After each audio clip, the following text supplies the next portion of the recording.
परेशान मन करे जान तोहर खाना पीना रोक दे तोरा जैसन मरदा के पाठा के दरदा के चूल्हे में झोंक दे तोरा जैसन मरदा के पाठा के दरदा के चूल्हे में झोंक दे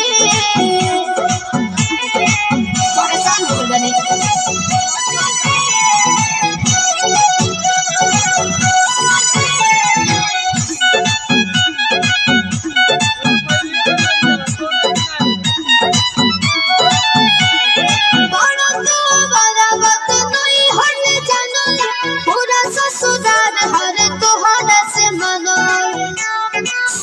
बड़ा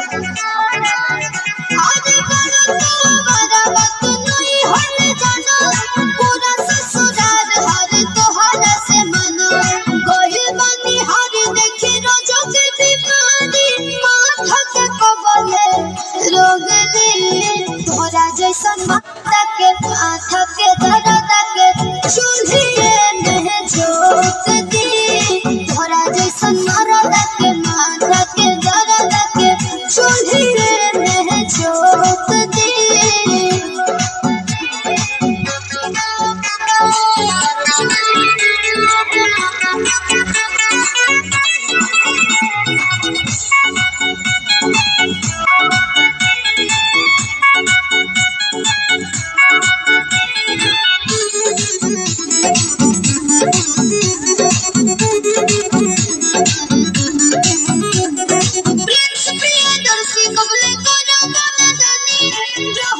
सुधार हाथ जोड़े शिवानी